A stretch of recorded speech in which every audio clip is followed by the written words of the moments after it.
Hi guys, welcome once again and back to Carlton Black Ops King, your friendly neighbourhood spook, ex-spook I should say. Here again with another, this time quick vlog. We're going to look at Brexit, and the part of Brexit I want to look at today is this concept that the UK is better off outside of the European Union because it's being held back. That's the concept bit I want to look at today. And this is one of the things you hear all the time from your Messrs. Johnson and your Farages and various other people who spin this little yarn that they have. The way of telling what a country's capacity is, a country's product is, of selling its goods, all its goods put together, its productivity, is a thing called GDP, which is gross national product. Okay, so that's how we stagger. When they say Britain is the fifth largest economy in the world, we can do what we want, basically what they're saying is that our GDP is the fifth largest. Right. After Brexit was announced, after the vote happened, okay, we actually dropped down to sixth, but we're back at fifth again in the nominal GDP. There's another way of looking at GDP, that's his PPP. We're way further down when you look at that. But we'll keep with the nominal GDP, so everything that we produce and shows our power as a nation. But let's put some figures on this, shall we? Let's make it clear, because what the argument is outside of the European Union, we will have a much better opportunity, make more, sell more, or whatever in terms of GDP. So let's have a look where we stand. The number one GDP is the United States. It's basically around $20 trillion. Remember that word? Trillion, not billion, trillion, 1,000 billion. Okay? That's the United States. By far the number one. Then the number two GDP in the world is China. And that stands at something like 14 trillion, 14 and I think 500, whatever, 14 and a half, let's say, trillion. So behind the United States for sure, and quite a long way, albeit that they do say by 2023 it'll probably overtake the United States. But the point is, it's number two. It's the second. It's the second largest economy in the world. So that's the two monsters. So the United States at 20 trillion, the Chinese at 14 trillion. And these are figures that you need to know when we're talking about these Brexit debates. To get to the third country, which is Japan, we drop massively.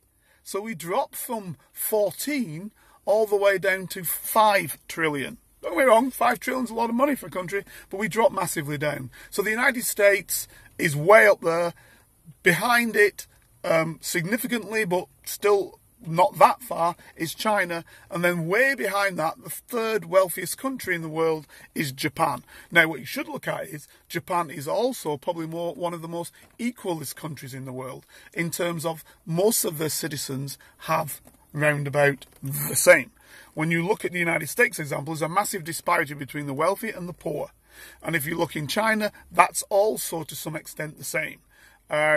Because of the numbers. There's 1.5 billion Chinese people in this in China, and what the president has said actually is right now 800 million of them, by the way there's only 63 million in Britain, but 800 million of these Chinese are living relatively well.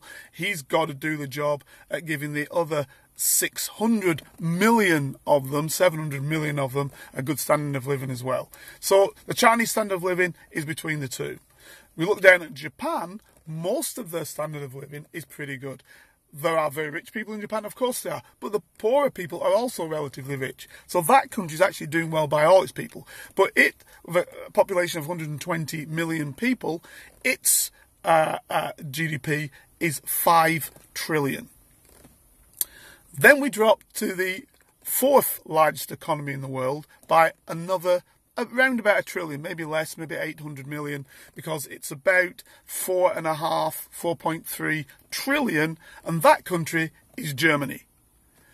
Now, the last time I looked, Germany was in the European Union, right? So it doesn't appear to me, being the fourth largest economy in the world, that Germany has been hampered by the fact that it's in the European Union. Because the next drop down is to the United Kingdom. So Germany is at like 4.5, 4.5. Then you drop to the United Kingdom, which comes in at 2.9. Okay? So, $1.5 trillion less than Germany. Remember, we're saying we're leaving because, hey, we can't make ourselves great. Well, Germany's GDP is a quarter higher than ours. And most German people have a good standard of living. Remember that, because there's only 80 million Germans. So their standard of living is very high.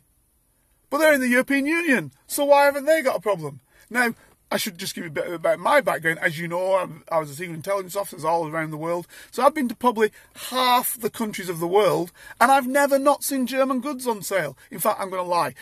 I was lying. It's not half. It's more than half the countries of the world. And I've never not seen German goods on sale. I've been in countries where I've never not seen British goods on sale. Now, I've seen things like Rolls-Royce in practically every country, Jaguar in practically every country. But, guys, those are not British companies. They're known as British marques, but they're not run by Britain. Britain doesn't control them. They've been bought out. Funnily enough, both of the companies I just talked about, one's Indian and the other one is German, BMW. So Rolls-Royce is BMW. Right? So those cars are all over the world. Mini is BMW. It's all over the world. So don't get fooled by the fact of a name that you think, oh, that's a British name. No, it's not. It's not British owned. It's owned by foreigners. Remember that. Jaguar is owned by foreigners. It's owned by Indians. Remember that. So we come down to 2.9. Then we have the French. And theirs is about 2.8. So the French are just below us. They were higher than us. They've dropped down again this year, just below us. So 2.8. So the French, same sort of size of ourselves in terms of population, 65 million. They're the same as us, round about the same. Again, they're in the European Union, guys. You know, they're in the European Union. The next one below that is India, okay, which comes in around 2.1, something in that sort of region. 2.3, something in that sort of region. Trillion, that is. India, let me say it again, India.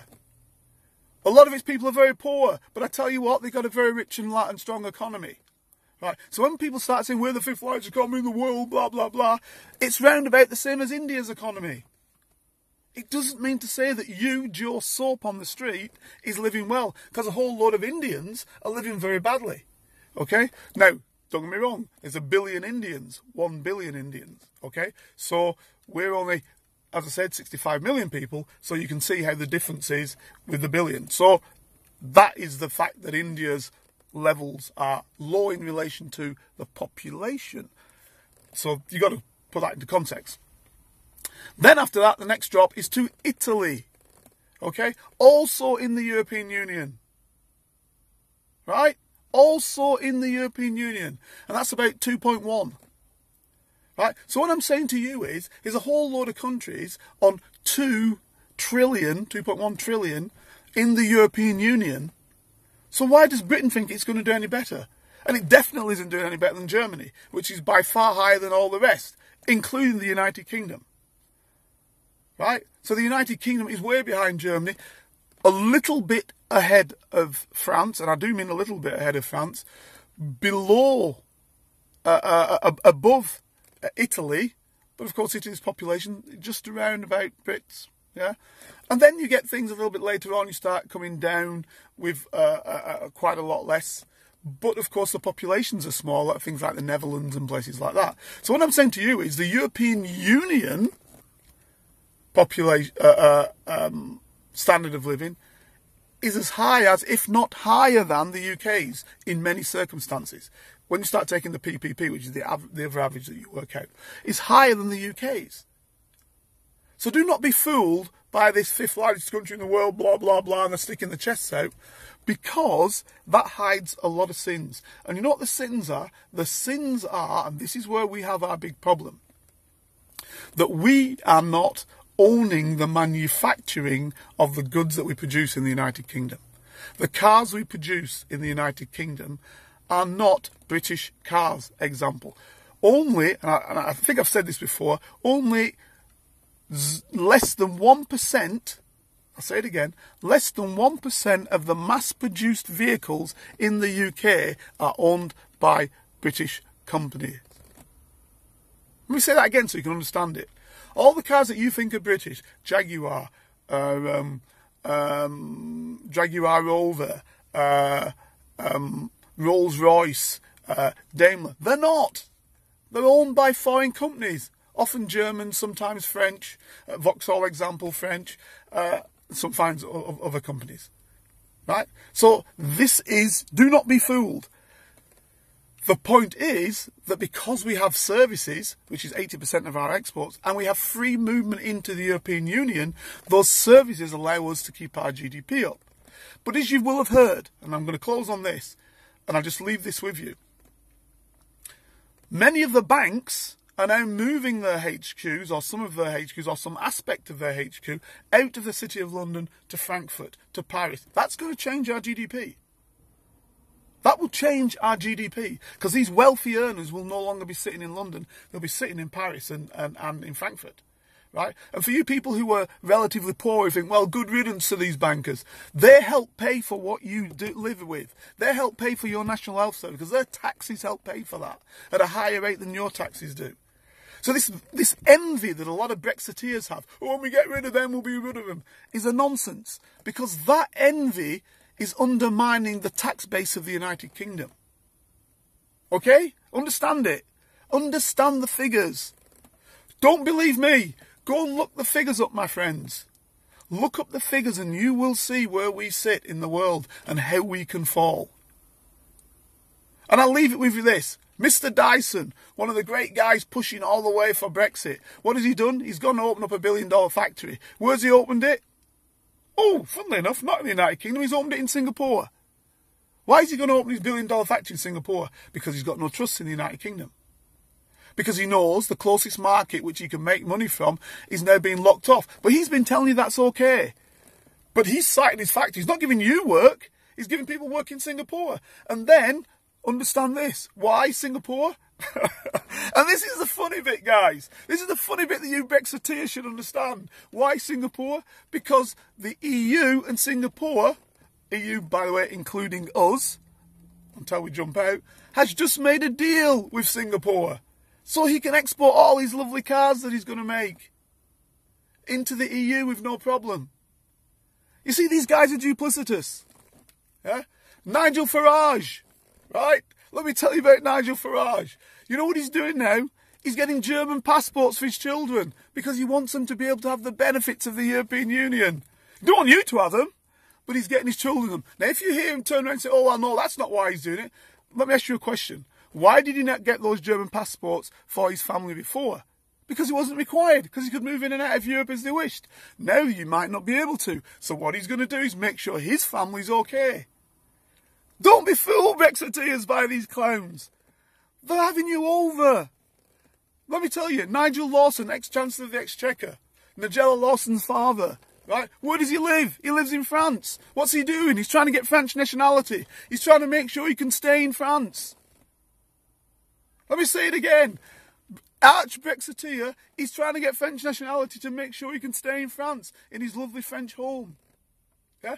You're being fooled, British public. They want you to be cheap labour without European Union protection, so they can kick you from pillar to post and you'll work for nothing, whilst they live well and can travel backwards and forwards to Europe as they wish. Have you not understood that yet? You've been fooled. And by the way, I'm going now, but the last thing I will say is, it was not lies on both sides in the referendum. I'll say it again, it was not lies on both sides in the referendum. Vote Leave lied. They told you lies about what was going on. They told you Turks were coming to Britain. They told you this, that and the other. They made you feel on immigration. Those were lies. If Turkey joined the European Union tomorrow, all of their citizens would not come to Britain. Which is where they say 55 million are going to turn up on your doorstep, 155 million or whatever they said. They're not going to turn up on your doorstep in Britain. Why? Because the vast majority of Turkish people will go to Germany. Because it's better. Let's be realistic. It's better. They pay better wages. Their families are already there. and likes, which is why Germany doesn't want necessarily Turkey in the European Union, which is why Turkey probably won't enter the European Union for many, many, many, many years. The main people wanting Turkey in the European Union, and I know because I was taking ministers there, were the British. Not the Germans, not the French, not the Dutch, the British. Right? So you've been fooled again. And that's the big problem. Vote Leave, Vote Remain now, what did they do that you think are lies? Weren't lies at all. They were forecasts. Now, forecasts can be wrong. And forecasts are often wrong when there's intervention. So the Bank of England has intervened to the tune of trillions, well, millions, I think he said 1 trillion actually when I looked at it, of pounds to keep Britain afloat in a manner that it's used to. If it didn't intervene, we would have dropped further. Okay? So, had we still been in the European Union, there'd be no need for that intervention. And therefore, that money would have been saved. So that money's now been spent that could have been spent elsewhere. But it's been spent by the Bank of England to stop people speculating against our currency and so on and so forth. Right? So this is the problem. You need to understand. They weren't lies, they were forecasts based on the situation as it was at the time. The situation's changed because we have had to intervene to keep our products and our property high, to keep our banking systems in place.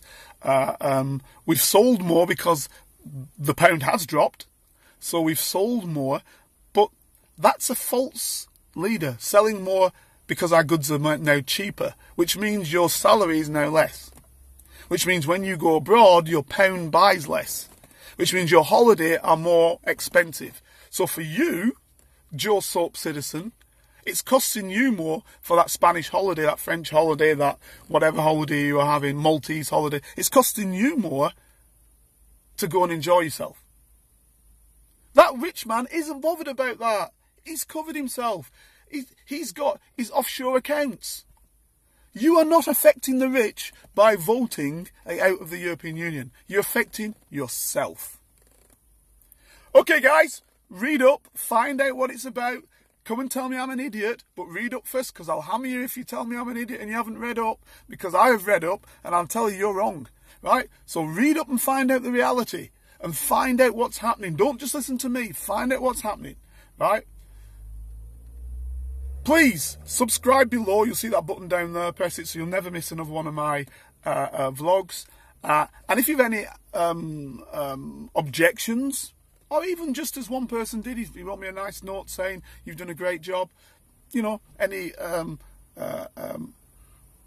questions whatsoever, please come back to me and I'll answer them. All the best, guys. See you again next one. Carlton Black Ops Kings out.